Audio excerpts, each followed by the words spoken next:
So Donald Trump, since I know you're watching, I have 4 words for you. Turn the volume up.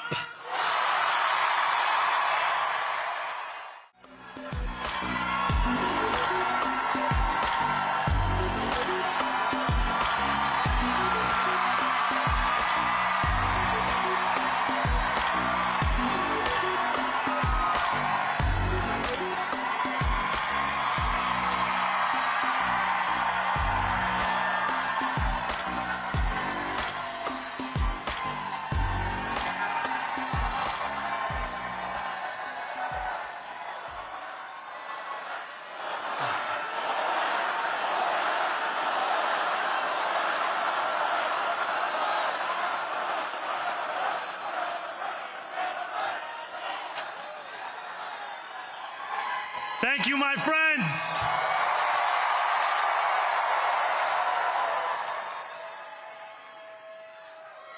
The sun may have set over our city this evening, but as Eugene Debs once said, I can see the dawn of a better day for humanity. For as long as we can remember, the working people of New York have been told by the wealthy and the well-connected that power does not belong in their hands. Fingers bruised from lifting boxes on the warehouse floor, palms calloused from delivery bike handlebars, knuckles scarred with kitchen burns. These are not hands that have been allowed to hold power. And yet, over the last 12 months, you have dared to reach for something greater. Tonight, against all odds, we have grasped it. The future is in our hands. My friends, we have toppled a political dynasty.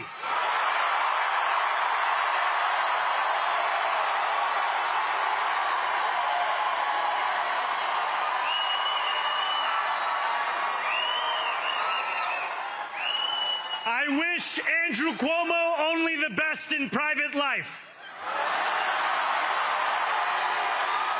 But let tonight be the final time I utter his name as we turn the page on a politics that abandons the many and answers only to the few.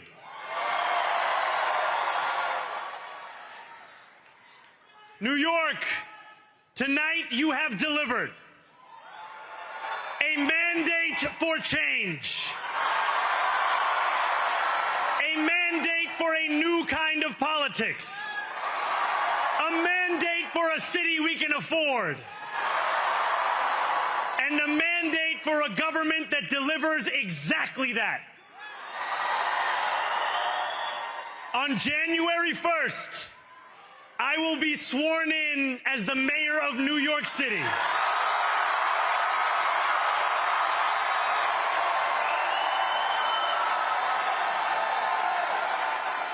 And that is because of you.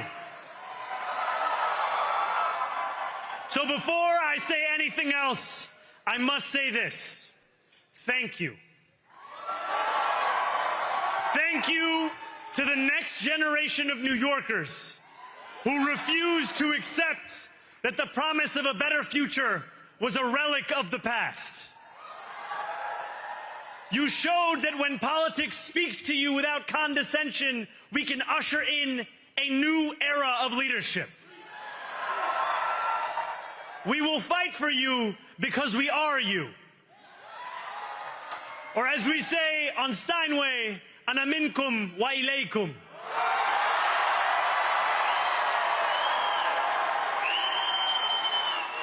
Thank you to those so often forgotten by the politics of our city who made this movement their own.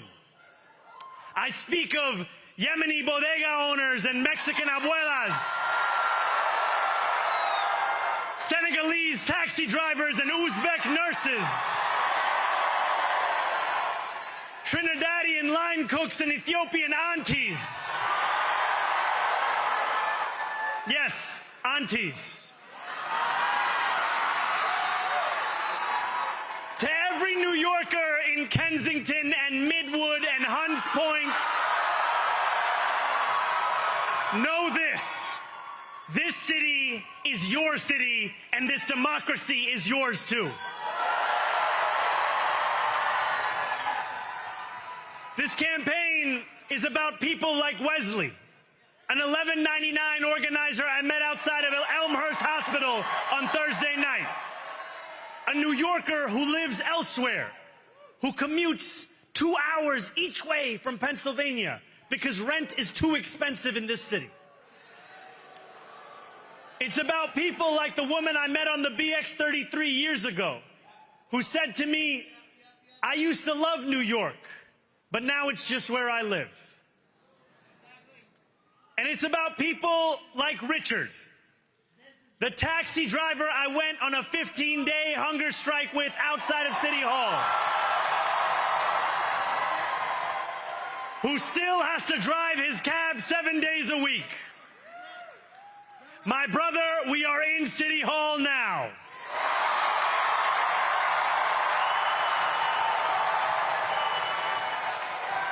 This victory is for all of them, and it's for all of you. The more than 100,000 volunteers who built this campaign into an unstoppable force. Because of you, we will make this city one that working people can love and live in again. With every door knocked, every petition signature earned, and every hard-earned conversation, you eroded the cynicism that has come to define our politics. Now, I know that I have asked for much from you over this last year. Time and again, you have answered my calls. But I have one final request. New York City, breathe this moment in. We have held our breath for longer than we know.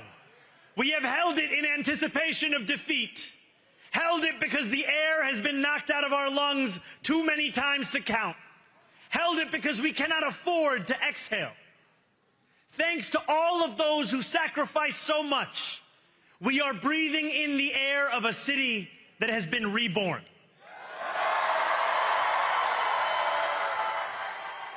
To my campaign team, who believed when no one else did,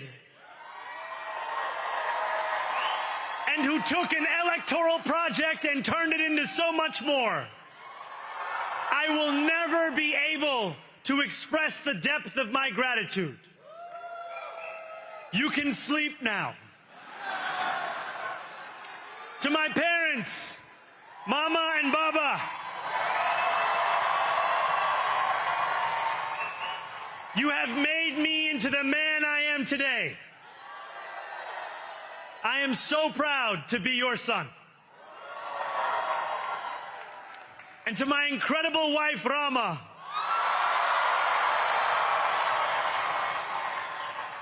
Hayati, there is no one I would rather have by my side in this moment and in every moment. To every New Yorker, whether you voted for me, for one of my opponents, or felt too disappointed by politics to vote at all, thank you for the opportunity to prove myself worthy of your trust. I will wake each morning with a singular purpose: to make this city better for you than it was the day before. There are many who thought this day would never come, who feared that we would be condemned only to a future of less, with every election consigning us simply to more of the same.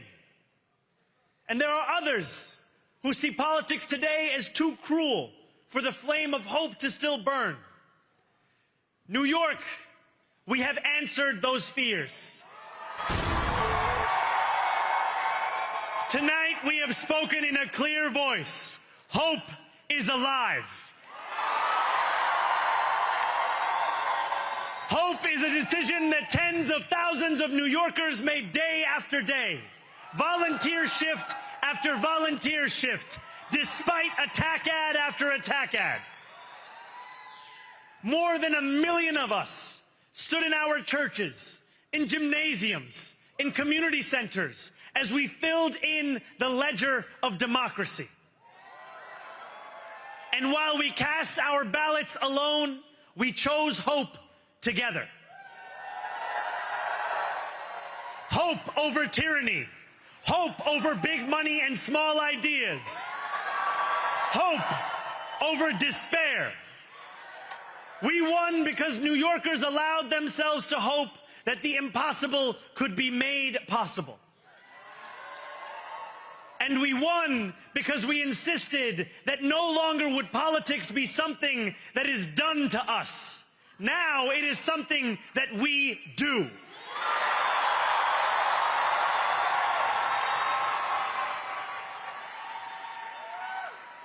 Standing before you, I think of the words of Jawaharlal Nehru. A moment comes but rarely in history when we step out from the old to the new, when an age ends and when the soul of a nation long suppressed finds utterance. Tonight we have stepped out from the old into the new. So let us speak now with clarity and conviction that cannot be misunderstood about what this new age will deliver and for whom. This will be an age where New Yorkers expect from their leaders a bold vision of what we will achieve, rather than a list of excuses for what we are too timid to attempt.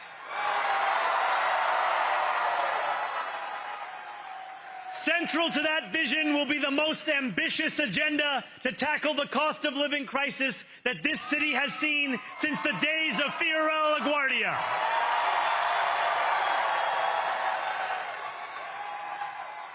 An agenda that will freeze the rents for more than 2 million rent-stabilized tenants.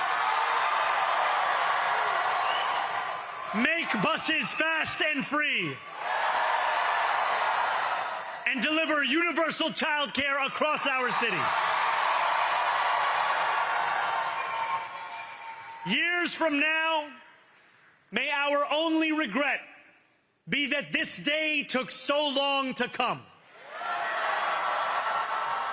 This new age will be one of relentless improvement. We will hire thousands more teachers. We will cut waste from a bloated bureaucracy. We will work tirelessly to make lights shine again in the hallways of NYCHA developments where they have long flickered. Safety and justice will go hand in hand as we work with police officers to reduce crime and create a department of community safety that tackles the mental health crisis and homelessness crises head on. Excellence will become the expectation across government, not the exception. In this new age we make for ourselves, we will refuse to allow those who traffic in division and hate to pit us against one another. In this moment of political darkness, New York will be the light. Here, we believe in standing up for those we love. Whether you are an immigrant, a member of the trans community, one of the many black women that Donald Trump has fired from a federal job, a single mom still waiting for the cost of groceries to go down,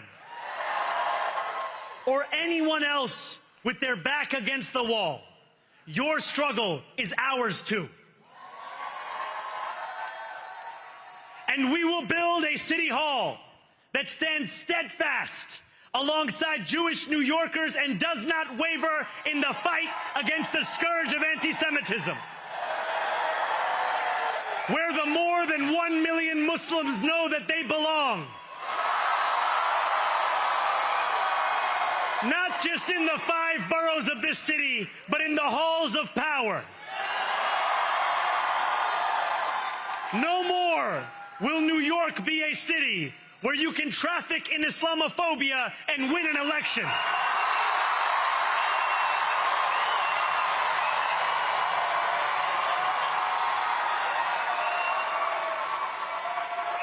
This new age will be defined by a competence and a compassion that have too long been placed at odds with one another. We will prove that there is no problem too large for government to solve and no concern too small for it to care about. For years, those in City Hall have only helped those who can help them. But on January 1st, we will usher in a city government that helps everyone. Now, I know that many have heard our message only through the prism of misinformation. Tens of millions of dollars have been spent to redefine reality and to convince our neighbors that this new age is something that should frighten them. As has so often occurred, the billionaire class has sought to convince those making $30 an hour that their enemies are those earning $20 an hour. They want the people to fight amongst ourselves so that we remain distracted from the work of remaking a long broken system. We refuse to let them dictate the rules of the game anymore. They can play by the same rules as the rest of us.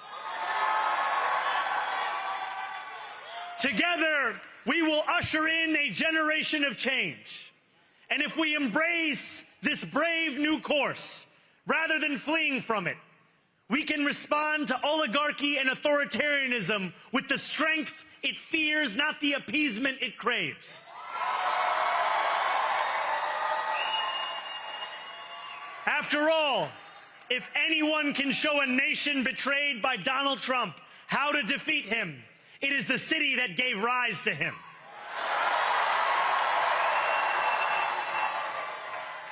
And if there is any way to terrify a despot, it is by dismantling the very conditions that allowed him to accumulate power. This is not only how we stop Trump, it's how we stop the next one.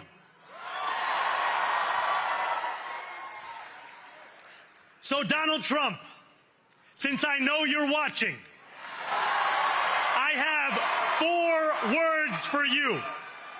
Turn the volume up.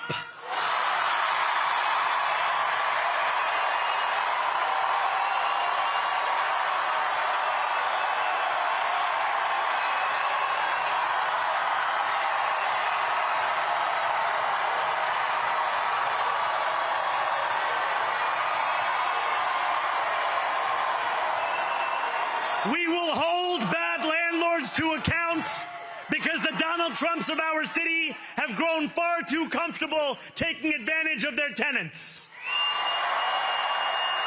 We will put an end to the culture of corruption that has allowed billionaires like Trump to evade taxation and exploit tax breaks.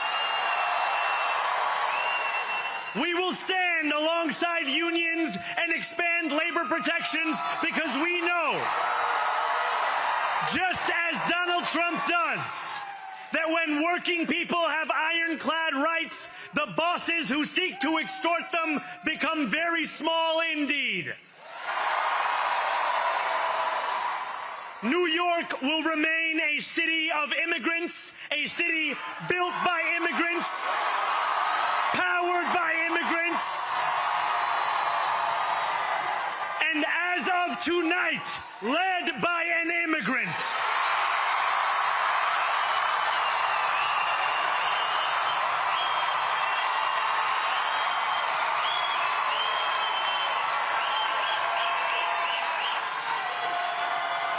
So hear me, President Trump, when I say this. To get to any of us, you will have to get through all of us.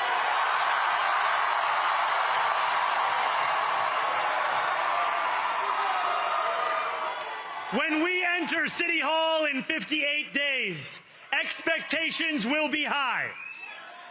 We will meet them. A great New Yorker once said that while you campaign in poetry, you govern in prose. If that must be true, let the prose we write still rhyme, and let us build a shining city for all. And we must chart a new path, as bold as the one we have already traveled. After all, the conventional wisdom would tell you that I am far from the perfect candidate. I am young, despite my best efforts to grow older. I am Muslim. I am a democratic socialist. And most damning of all, I refuse to apologize for any of this. And yet, if tonight teaches us anything, it is that convention has held us back.